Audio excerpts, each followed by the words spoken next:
नमस्कार. देशोन्नतीमध्ये मी ऐश्वर्या शिंदे आपलं स्वागत करते. उत्तर प्रदेशातील मेरठमध्ये मर्चंट नेव्ही मधील एका अधिकाऱ्याची पत्नीनेच प्रियकराच्या मदतीने हत्या केल्याची घटना घडली. सौरभ राजपूत असं हत्या करण्यात आलेल्या व्यक्तीचं नाव असून त्याची पत्नी मुस्कान रस्तोगी आणि तिचा प्रियकर साहिल शुक्लाने मिळून ही हत्या केली. तसेच मृतदेहाचे 15 तुकडे करत एका प्लास्टिकच्या ड्रम मध्ये भरून सिमेंट कॉन्क्रीट सह पुरले. असं म्हटलं जातं की एक स्त्री घर सांभाळण्यासाठी किंवा घरातील सगळ्यांना एकत्रित ठेवण्यासाठी आपल्या जीवाचे रान करते. पण मुस्कान सारख्या स्त्रियांना काय म्हणावे? ती केवळ एक पत्नी नाही तर एका मुलीची आई सुद्धा आहे. जर तिला नवऱ्यासोबत नव्हते राहायचे तर ती घटस्फोट घेऊन वेगळी राहू शकली असती, आणखीही काही करता आलं असतं. पण तिने आपल्या विकृती वृत्तीने आपला स्वार्थ पाहून आणि आपल्याला प्रियकरासोबत राहता यावे म्हणून एका 5 वर्षांच्या मुलीच्या डोक्यावरचं बापाचं छत्रच काढून टाकलं. त्या बाळाचा काय दोष? बाबांची निर्दयीपणे हत्या झाली ते सगळं तिने स्वतःच्या डोळ्यांनी बघितलं आणि आई आता तुरुंगात जाईल. पण त्या मुलीचं आयुष्य तर तिला समज यायच्या आधीच बदलून गेलं. पण एका अर्थी चांगलंच झालं. जी स्त्री ज्याच्यासोबत प्रेम विवाह केला त्या पतीला मारून टाकू शकते, तर देव जाणे ती स्त्री आपल्या स्वार्थासाठी मुलीसोबत काय करू शकली असती. या घटनेत रोज नाही ते खुलासे होत आहेत, ज्याने रोज पायाखालची जमीन कोसळून जाते. मुस्कानने सौरभची हत्या करण्याचा प्रयत्न या आधीही केला होता, मात्र त्यात सौरभ बचावला होता. उत्तर प्रदेश मधील मेरठ येथे राहणारा सौरभ राजपूत हा 24 जानेवारीला आपल्या पत्नीच्या वाढदिवसासाठी लंडनवरून घरी आला होता. मात्र त्याला माहित नव्हतं की त्याची पत्नी ही त्याच्या विरोधात जीवे मारण्याचं षडयंत्र रचते आहे. परदेशातून आल्यानंतर दुसऱ्याच दिवशी म्हणजे 25 फेब्रुवारीला मुस्कानने सौरभच्या हत्येचे षडयंत्र रचले होते. त्यावेळी तिने सौरभला बेशुद्ध होण्याची औषधे दिली होती, मात्र त्याचा फारसा परिणाम सौरभवर झाला नाही. त्यामुळे सौरभ वाचला होता. सौरभ बचावल्यामुळे मुस्कान आणि तिच्या प्रियकराने 4 मार्चला त्याची हत्या केली. त्याच्या शरीराचे तुकडे करत ते ड्रम मध्ये भरले आणि त्यावर सिमेंट आणि रेती टाकत सील केले. त्यानंतर हे दोघेही हिमाचलला गेले होते. पोलिसांनी 18 मार्चला या प्रकरणी दोघांना अटक केली. मुस्कान आणि साहिल शुक्ला यांना ड्रग्सचे व्यसन लागले होते. सौरभला मारल्यानंतर आरोपींना कोणताही पश्चाताप नाही. सौरभची हत्या केल्यानंतर त्याची पत्नी मुस्कानने तिचा प्रियकर साहिल शुक्ला सोबत हिमाचल प्रदेशातील कसोलमध्ये रंगांची होळी खेळली. होळीच्या दिवशी कसोलमधील एका रिसॉर्टमध्ये मुस्कान आणि साहिलचा व्हिडिओ सोशल मीडियावर व्हायरल होत आहे. दोघेही होळीच्या रंगात भिजलेले आणि रेव पार्टीमध्ये डीजेवर जोरदार नाचताना दिसत आहेत. ब्रह्मपुरी पोलिसांनी हा व्हिडिओही तपासात समाविष्ट केला आहे.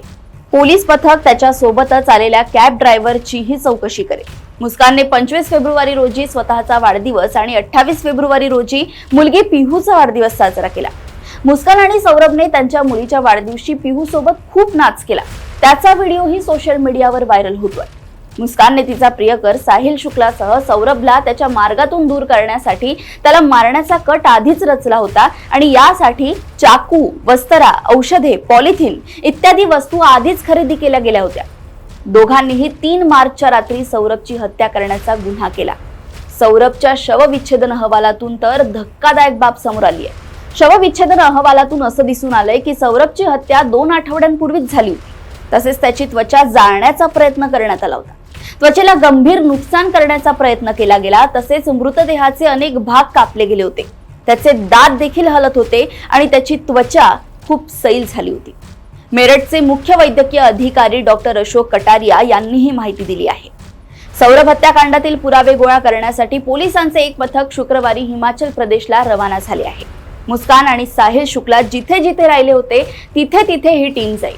मुस्कान आणि साहिल 17 मार्च रोजी हिमाचलहून परतले आणि 18 मार्च रोजी मुस्कानने तिची आई कविता रस्तोगी आणि वडील प्रमोद रस्तोगी यांना खोटे सांगितले की सौरभची हत्या त्याच्या कुटुंबियातील सदस्यांनी केली आहे.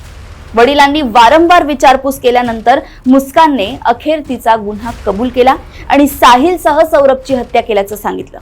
यानंतर कुटुंबातील सदस्यांनी मुस्कानला सोबत ब्रह्मपुरी पोलीस ठाण्यात नेले आणि हत्येची माहिती दिली. पोलिसांनी ब्रह्मपुरीतील मास्टर कॉलनी येथील रहिवासी साहिल शुक्ला यालाही अटक केली आणि त्याच्या माहितीच्या आधारे ब्रह्मपुरीतील भाड्याच्या घरात असलेल्या ड्रम मधून सौरभचा मृतदेह ताब्यात घेतला. सौरभचा भाऊ बबलू कुमारने मुस्कान आणि साहिल शुक्ला यांच्या विरुद्ध हत्येचा गुन्हा दाखल केला होता. मुस्कान आणि साहिलचा सेलिब्रेशन करतानाचा व्हिडिओ व्हायरल होतोय, जो कसोल मनाली येथील असल्याचं सांगितलं जाते. पोलिसांनी हे तपासात समाविष्ट केलंय। शुक्रवारी एक पथक हिमाचल प्रदेशला पाठवण्यात आले।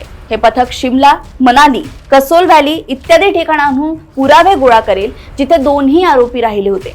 तिथून सीसीटीव्ही फुटेज इत्यादीही घेतले जातील। सौरभ कुमार मर्चंट नेव्ही मध्ये काम करत होते। 2020 मध्ये त्याने लंडन मधील एका मॉल मध्ये काम करायला सुरुवात केली। 2016 मध्ये सौरभने मुस्कान रस्तोगी सोबत प्रेम विवाह केला। दोघांनाही 5 वर्षांची मुलगी आहे। सौरभ 3 वर्षांपासून इंदिरानगर येथील ओमपालच्या घरात भाड्याने पत्नी आणि मुलीसह राहत होता। वडील मुन्नालाल, भाऊ बबलू आणि आई रेणू ब्रह्मपुरीत वेगळेच राहत आहे। मुस्कानचे कुटुंबही त्याच परिसरात राहते। ती अनेकदा तिच्या मुलीला तिच्या पालकांच्या घरी सोडत असे, मात्र घटनेच्या दिवशी पिहू घरी होती आणि शेजारच्या खोलीत झोपली होती। आरोपी साहिल शुक्ला हा सीए आहे आणि शेजारी राहतो। सौरभ त्याच्या नोकरीमुळे बऱ्याच महिन्यांनी येत असे, यामुळे साहिल शुक्ला आणि मुस्कान जवळ आले आणि या हत्याकांडाने आज कितीतरी आयुष्य उद्ध्वस्त केले आहे।